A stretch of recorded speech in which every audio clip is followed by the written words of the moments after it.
함께 보실 하나님 말씀 누가복음 1장 8절로 23절 한 절씩 교도합니다. 마침 사가랴가 그 반열의 차례대로 하나님 앞에서 제사장의 직무를 행할세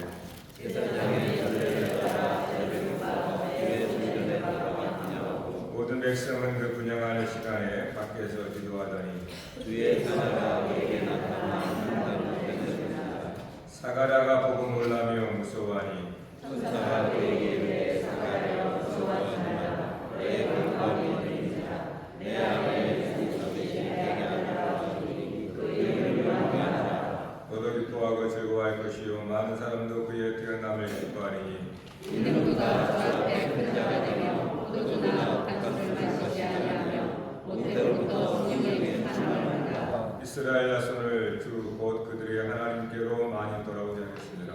그가 또 엘리야의 신령과 능력으로 주 앞에 먼저 와서 아버지의 마음을 자식에게 거스르는 삶을 너희의 세기에 돌아오게 하고 주를 위하여 세운 백성을 준비하리라.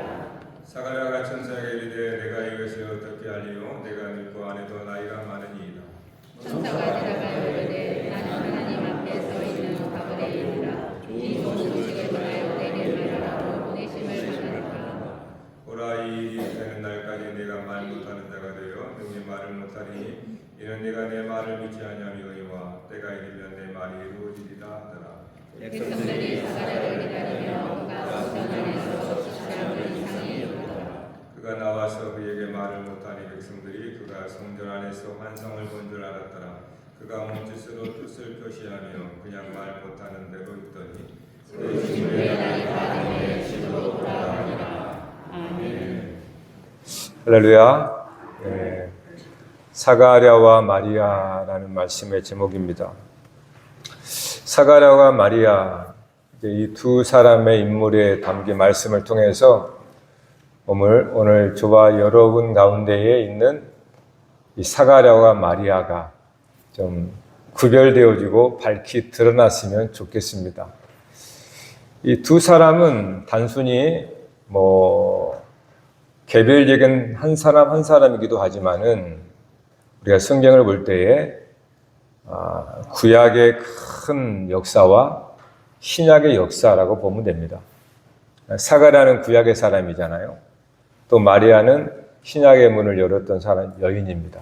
그래서 이 두 캐릭터가 사실 이렇게 분리가 되어 있지만은 오늘 저와 여러분 안에 함께 있는 거예요. 그래서 사가랴를 발견하셔서 하나님 앞에 우리가 나아가야 되고 또 마리아를 통하여서 하나님 앞에 영광을 돌릴 수 있어야 됩니다. 그래서 특별히 오늘 말씀 우리 찬양을 했듯이 성탄절을 앞두고 주님의 오심을 예비하는 그런 마음으로 저도 사실 준비를 했던 겁니다. 사가랴를 성경은 어떻게 소개를 하고 있느냐 하면 본문 1장 5절에 보면 6절에 이렇게 나옵니다. 6절에 이제 이 두 사람은 사가랴와 또 아내가 되는 엘리사벳을 말하죠. 두 사람이 하나님 앞에 의인이니 주의 모든 계명과 규례대로 흠이 없어 행하더라. 그러니까 사가랴가 구약의 사람으로 제사장입니다. 제사장이고 그의 부인은 아론의 자손이라고 그러죠. 아론의 자손 엘리사벳이다 이렇게 말해요. 근데 이 두 사람을 소개할 때 하나님 앞에 의인이다 이렇게 말하고 율법과 규례에 흠이 없다 이렇게 소개를 합니다. 그런데 여기에서 소개가 끝난 게 아니고 7절에 엘리사벳이 잉태를 못함으로 그들에게 자식이 없고 두 사람 나이가 많더라 이렇게 소개를 해요.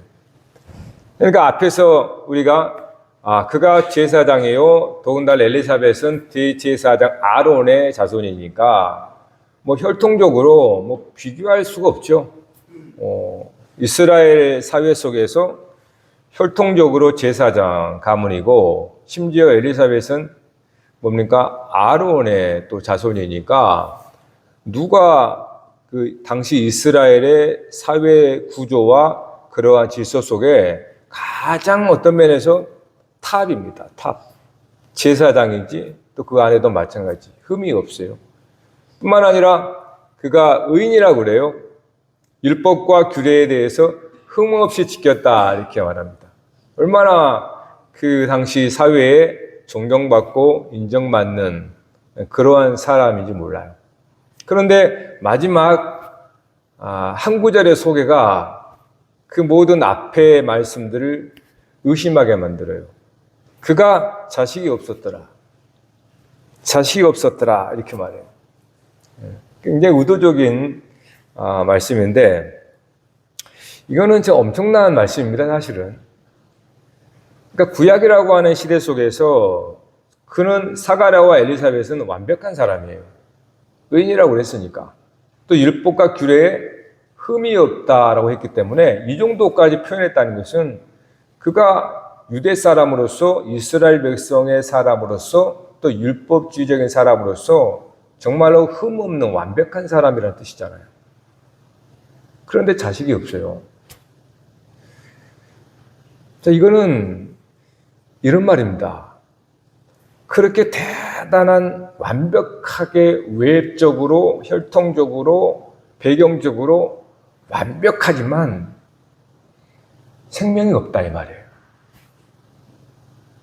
여러분 이러고 싶습니까?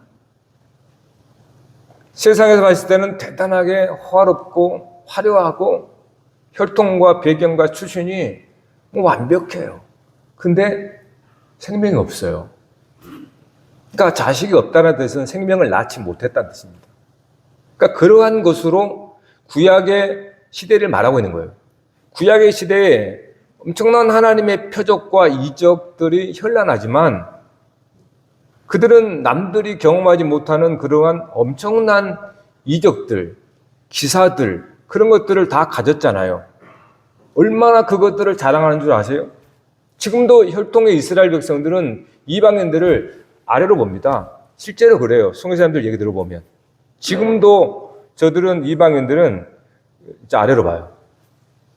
그들의 이 높음이라는 것은 이런 상상을 초월합니다. 선민의식이라고 하는 거는요. 현대까지 와서도.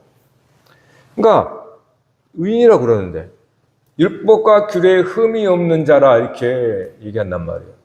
그런데 생명을 낳지 못해요. 이것이 한 방에 뒤집어 버리는 겁니다. 마치 여기 보시면 이건 이 틀이에요. 틀인데 좋아하죠, 좋아. 생명 없어요. 이거를 성경은 계속 얘기하는 겁니다. 무화과 나무 잎이 무성하나 열매가 없어요. 그래서 예수님이 그 무화과 나무를 저주해버리죠. 네? 저주하니까 씨까지 말라서 죽어버립니다. 이것을 바울 사도는 경건의 모양은 있으나 경건의 능력, 생명은 없다라고 이렇게 말씀하는 거예요. 그러니까 경건의 모양은 현란하지만 생명은 없어요. 즉 육신의 연단, 육체의 연단은 우리가 열심을 다해서 땀 뻘뻘 흘리면서 할 수 있어요.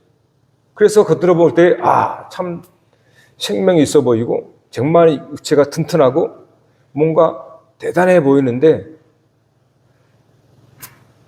영원한 생명이 없어요.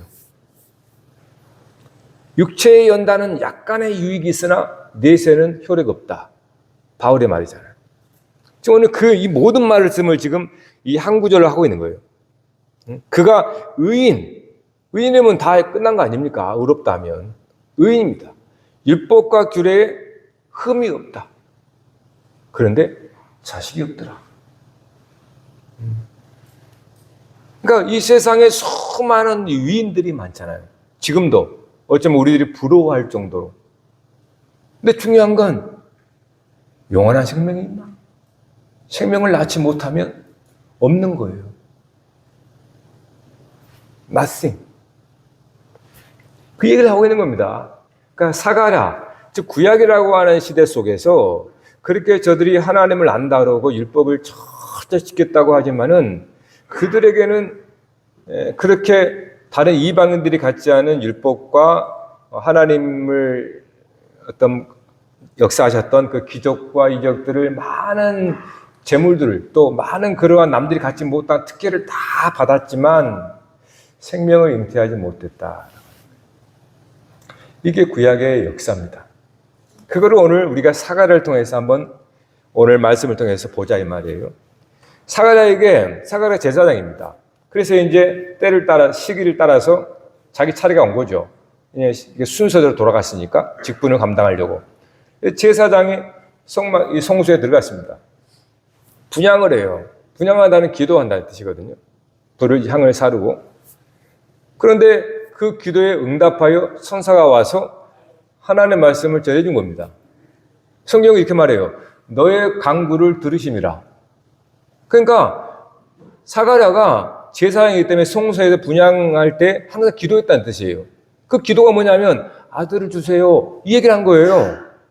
그래서 천사가 와서 가브리엘이 와서 너의 간구를 들었다. 그래서 너에게 이맘때 아들을 주겠다. 이렇게 합니다. 그런데 사가랴가 어떻게 반응합니까? 천사가 이르되 18절에 내가 이것을 어떻게 할리요? 내가 늙고 아내도 나이가 많습니다. 내가 늙고 아내도 나이가 많습니다. 어떻게 그거를 내가 받아들일 수 있겠습니까? 못 믿겠습니다. 라는 뜻이에요. 못 믿겠습니다. 사가랴는 자기의 기도를 하고 왜 기도했는지 모르겠지만 기도하고 그렇게 하나님께서 아들을 주겠다고 얘기했지만 사가랴는 그 천사의 말을 믿지를 않습니다. 그가 제사장이란 말이에요. 명함이. 그리고 그가 안에 들어가서 분향을 하고 밖에 백성들도 함께 기도해요. 그때. 그런데 정작 기도하고 천사의 말을 듣지만은 안 믿습니다. 나는 늙었고 나이도 많다. 내 아내도 마찬가지. 그래서 20절에 어떻게 말합니까? 보라, 이 일이 되는 날까지 네가 말 못하는 자가 되어 능히 말을 못하리니 이는 네가 내 말을 믿지 아니함이거니와 이렇게 나와요. 그러니까 사가랴는 하나님의 말씀을 믿지 못한 겁니다. 믿지 않은 겁니다. 그러면서도 그는 백성들이 보는 데서 제사장의 가운을 입고 성소에 들어가서 분향을 합니다. 열심히. 흠없이 철저하게 따박따박 하는 거예요. 생명은 없다 이 말이에요. 그러니까 하나님의 말씀은 그에게 잉태를 하지 못합니다.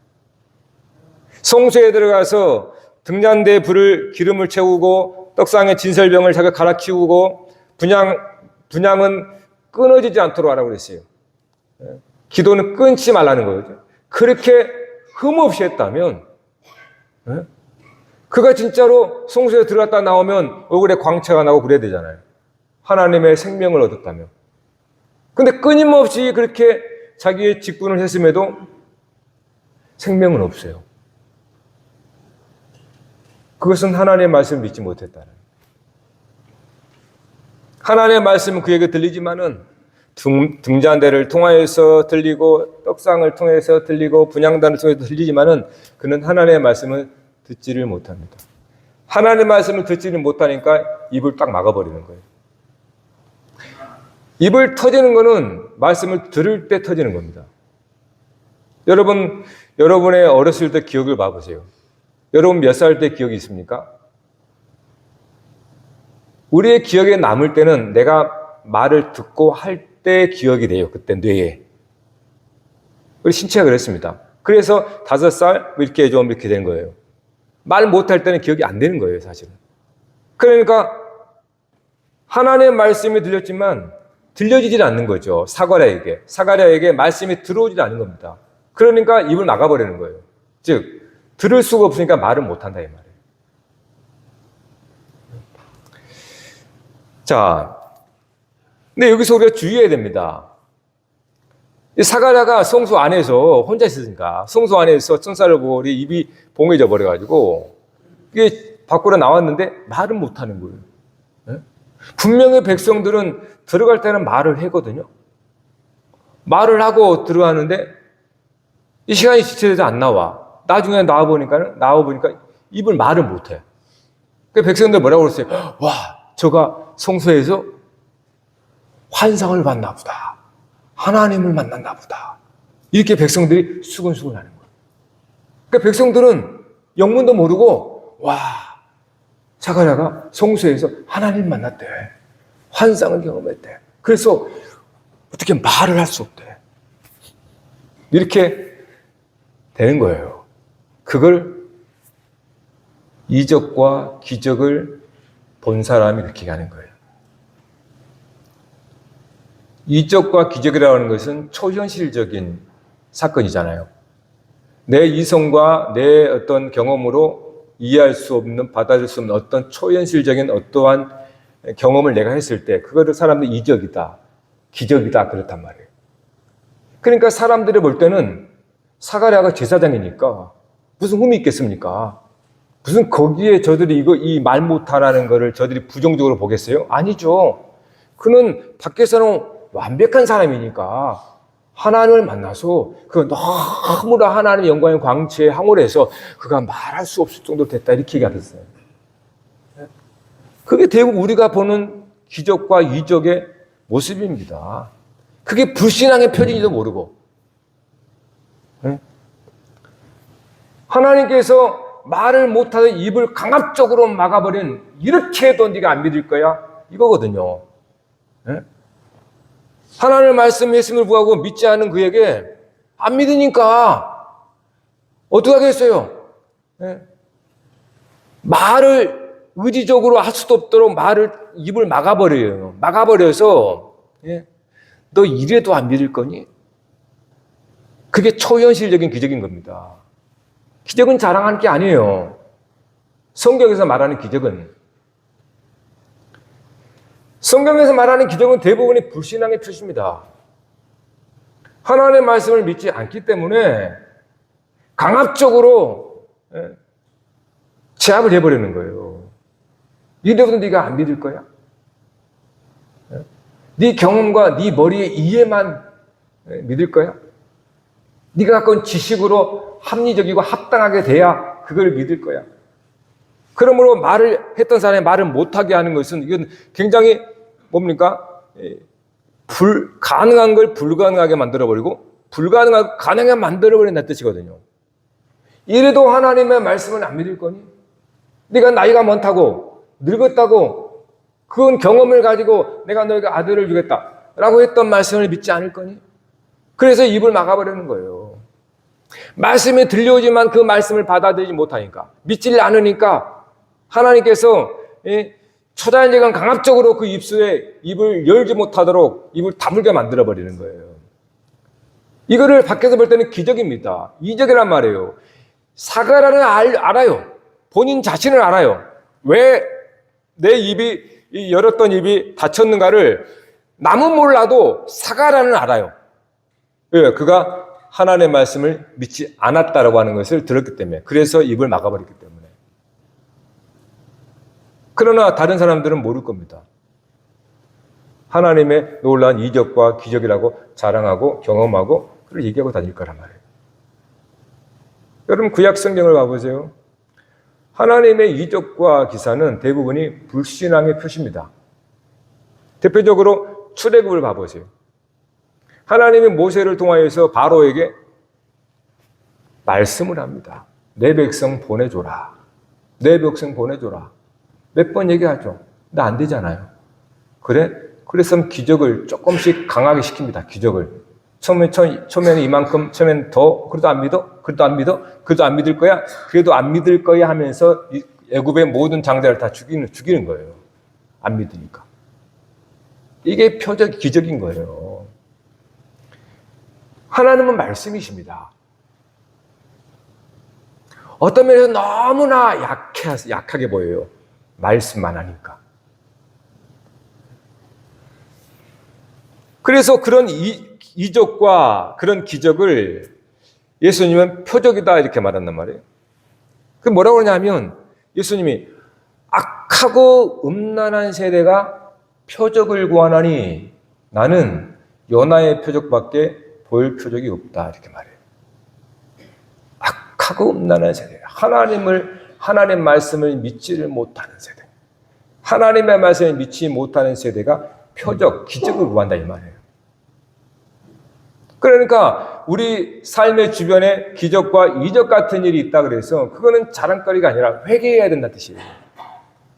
오직 내가 하나님의 말씀을 너무나 몸이 건조하게 생각하고 하나님의 말씀이 기록되어진 말씀으로 생각하고 그냥 죽어있는 문자와처럼 생각하다 보니까 하나님의 말씀이 능력이 없는 것처럼 생각해요. 지금도 하나님의 말씀은 말씀으로 합니다. 말씀으로 할 때 복된 겁니다. 말로 할 때 행복한 거예요. 그러니까 사가랴가 말을 못하게 된 것은 불신앙의 기적이지 결코 믿음이 좋은 기적이 아니란 말이에요. 따라서 그것이 지금 신약에 오기 전에 하나님께서 마지막으로 사가랴와 엘리사벳을 통해서 이야기해주고 있는 거예요. 지금 무슨 말인가 하면 때가 참에 그리스도가 오시는 그것이 이스라엘 백성들이 참 믿음이 좋아가지고 그들이 신약의 문을 연 게 아니다 이 말이에요. 이스라엘 백성들은 하나님을 그렇게 섬겼지만 그들은 하나님의 말씀을 믿지를 않았습니다. 불신앙의 연속이고 그게 이스라엘 역사의 전부입니다. 이스라엘 역사는 불신앙이죠.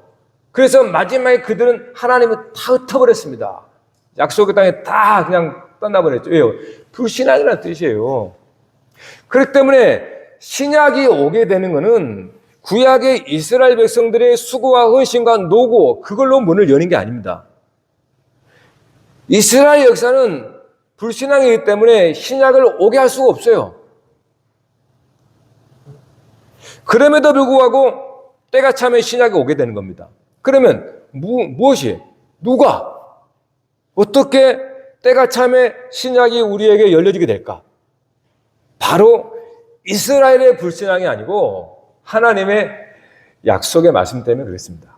하나님의 언약이에요. 하나님의 약속에 신실하기 때문에 이스라엘의 불신앙 속에서도 하나님은 저들이 약속을 파기하고 약속을 믿지 않음에도 불구하고 하나님은 스스로 자기에게 맹세했기 때문에 저들의 불신앙에서도 하나님의 약속을 신실하게 지켜내시는 겁니다. 그래서 신약에까지 오게 하신 거예요. 그거를 성경에 증표로 놨어요. 오늘 말씀에. 사가랴와 엘리사벳이라고 하는 이름입니다. 이 사가랴라는 뜻은 여호와는 기억하시다라는 뜻이에요.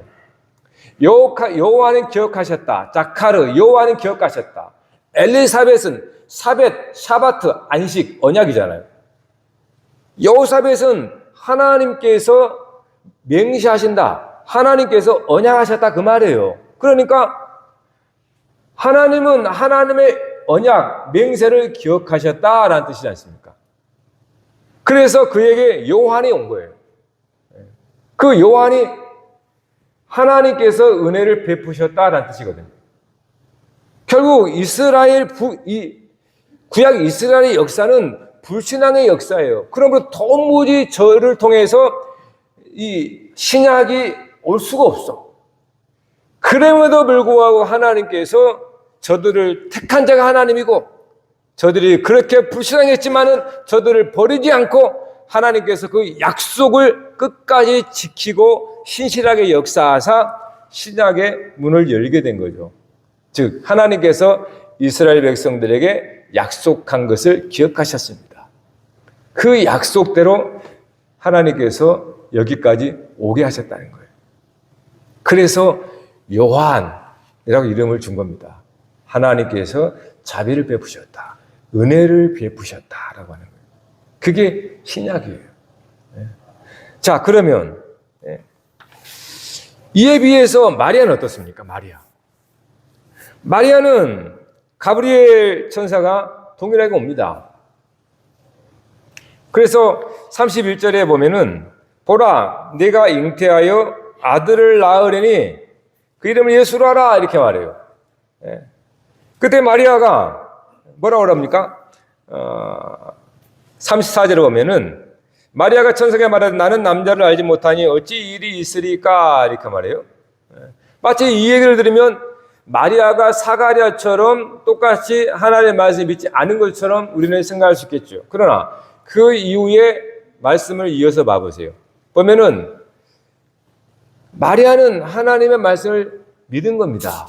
다만 자기는 혼인하지 않았다고 얘기하는 거예요. 혼인하지 않아서. 그러니까 이어서 가브리엘서가 뭐라고 합니까? 성령의 능력으로 된다 이 말이에요. 그러니까 마리아는 사가랴처럼 하나님의 말씀을 안 믿은 게 아닙니다. 그 하나님의 말씀을 믿은 거예요. 다만 자기는 혼인을 하지 않았다 이렇게 말하는 거예요. 그래서 가브리엘 천사가 이후에 성령의 능력이 너를 그렇게 할 것이다 이렇게 말씀하고 있는 겁니다. 그래서 마리아에게는 특별한 기적이 없습니다. 말씀을 믿는 것이 기적인 겁니다. 할렐루야. 말씀을 들었는데 그 말씀을 아멘 하고 믿은 거예요. 그게 기적이라는 거예요. 말씀을 안 믿어서 강압적으로 하나님께서 초자연적인 역사를 행해서 그래서 믿는 게 좋은 믿음이 아니고 하나님의 말씀이 들어줄 때 아멘. 그 말씀이 나의 이성과 나의 논리와 나의 합리 이런 걸 뛰어넘는다 할지라도 하나님께서 말씀하셨기 때문에 아멘 하고 믿는 그 믿음이라는 거예요. 그게 기적이라는 거예요. 그 사가랴는 우리의 모습을 말해주잖아요. 오늘 여러분 어렸을 때도 우리는 많은 지식과 경험과 이런 것들을 갖고 있습니다. 그러니까 이 사가랴가 볼 때 나이도 많고 늙었으니 당연히 안 된다는 걸 아는 거예요. 불가능하다는 거를. 그러니까 그런 경험을 가지고 에이 무슨 말씀하십니까? 내가 나이도 많고 늙었는데 어떻게 애를 갖습니까? 이 얘기예요. 이거는 오늘 우리들이 반응하는 모습이잖아요. 우리가 하나님의 말씀이 들려지지만은 그 말씀에 우리가 열매를 맺지 못하는 게 뭡니까? 철저히 나의 경험과 나의 지식과 나의 뜻과 나의 어떠함 때문이거든요. 우리는 다 이렇게 사는 겁니다. 이것이 여러분 틀렸다는 게 아니에요. 우리의 삶의 지식과 경험과 이성과 이런 것들이 틀렸다는 게 아닙니다. 그러나 거기에 매여서 살지 말라는 거예요. 하나님의 말씀의 역사는 그렇게 우리의 경험 아래에서 이루어지는 것이 아닙니다. 그런데 사가랴는 그렇게 제사장이요, 늘 율법을 가까이 하고 정말 신분도 그렇고 혈통도 그렇고 흠이 없는 자인데 하나님의 말씀을 안 믿습니다. 왜요? 그는 너무나 가진 게 많아요. 그런 자기가 그렇게 흠 없이 살아왔기 때문에 얼마나 우롭겠습니까? 다른 사람들의 말이 한들 말에 들려오겠습니까? 밑가진 게 율법부터 못 지키는데 이렇게 여러분 우리들이잖아요. 그러니까 우리 삶 속에 그렇게 되는 겁니다. 우리가 정말 하나님의 말씀에 들어오려면 우리가 어떤 처지가 돼야 되는가? 그러니까 마리아는 하나님의 말씀을 그냥 믿어진 거예요. 그래서 그에게는 특별한 강압적인 이적이 없는 겁니다. 그게 좋은 신앙이에요, 여러분. 그게 좋은 신앙. 말씀을 가감없이 아멘 믿습니다 하는 거잖아요. 그래서 뭐라고 그래요? 대저 하나님의 모든 말씀은 능하지 못하심이 없느니라. 여종이오니 말씀대로 내게 이루어지이다. 야, 얼마나 순수합니까? 이 여종인 마리아 앞에 얼마나 부끄러운지 몰라요. 우리는 생각도 많고 부정적이고 평원망하는 제 자신을 모습을 봐도 너무나 지저분하거든요. 영원히. 근데 마리아는 주여 말씀대로 이루어지이다. 너무나 부끄러운 우리 모습을 보는 겁니다. 우리는 되게 다 사가랴와 같은 자거든요. 사가랴와 같이 겉으로 보이는 그러한 율법과 그러한 어떤 의와 행위와 선행과 이런 나의 직위와 나의 직분과 나의 어떤 사회 속에서의 나의 경험과 이런 것들이 우리는 우리 자신을 만들어 놓거든요. 그러니까 이러한 것들이 하나님의 말씀에 들려올 때 다 재단하고 다 각자가 스크린하고 내가 받을까 안 받을까 다 따지면서 그렇게 내 경험 안에서만 내가 말씀을 들으니까. 그러니까 우리 삶은 상식적일 수밖에 없는 거예요. 그러나 마리아는 달랐습니다, 여러분. 결국 엘리사벳이 요한을 잉태한 것은 사가랴의 믿음 때문이 아니었습니다. 하나님께서 약속하신 것을 기억함으로 요한을 잉태하게 한 거예요. 하나님의 약속에 신실하심으로. 물론 이후에 사가랴는 엘리사벳이 출산할 때 입이 풀려집니다. 입이 풀려나서 그때 비로소 이름을 요한이라고 직접 이제 얘기를 해요. 사가랴가 그러한 자기의 불신앙으로 표적을 받았어도 자기는 이 말 못하는 것이 자기의 불신앙인 줄 알았습니다. 그래서 그는 믿게 된 거예요. 그러니까 그런 기적과 이적을 통해서도 믿게 될 수 있습니다. 그러나 마리아처럼 하나님의 말씀이 들려질 때 딜레이 되지 않고 그 말씀이 그에게 이루어지기를 바라는 그런 믿음도 있다는 거예요. 그게 바로 교회입니다. 교회는 그런 믿음으로 세워지는 거예요. 하나님 말씀은 항상 들려집니다. 하나님 말씀은. 하나님 말씀 항상 들려지고 우리 가운데 있습니다. 지금도 하나님 말씀은 역사를 창조하고 간섭하시고 섭리하십니다. 우리 인생들에게도 말씀이 없다라고 얘기하지 마세요. 하나님 말씀 항상 들려집니다, 여러분. 하나님 말씀 항상 우리에게 들려지지만 우리는 여전히 하나님의 말씀보다도 내가 세상을 보고 배운 그러한 경험이 앞서가요. 네? 항상 그것이 앞서가니까 하나님 말씀은 항상 다음. 하나님 말씀은 항상 다음입니다. 네. 여러분, 천사가 말하되 대저 하나님의 모든 말씀은 능히 못하심이 없느니라. 오늘 또 말씀의 씨가 뿌려져요. 저는 여러분의 마음밭이 어떤지 몰라요. 분명한 것은 성경에 말하듯이 예수님이 말씀한 것처럼 어떤 사람은 돌짝밭일 수 있어요. 가시밭길, 길가밭처럼 그 씨앗을 말씀의 씨를 여러분이 삼키지 않으면 새가 와서 먹어버립니다. 마귀가 와서 그 먹어버려요, 말씀을. 그러니까 그 열매를 맺지 못하면 항상 그 밭은 황폐한 거예요. 마음밭이. 네? 말씀이 삼켜져서 그 씨가 열매를 맺을 때 30배, 60배, 100배가 먹거든요. 그것이 성탄입니다. 우리가 성탄을 맞이하기 위해서 우리는 그의 오실 길을 어떻게 예비하겠습니까? 오늘 사가랴와 마리아 두 사람을 통해서 우리에게 말씀하고 있는 거예요. 그러면 우리도 마리아처럼 정말로 주의 말씀대로 이루어집니다. 그런 마음으로 주님 앞에 또 성탄을 맞이할 수 있기를 주의 이름으로 축복합니다. 기도하겠습니다.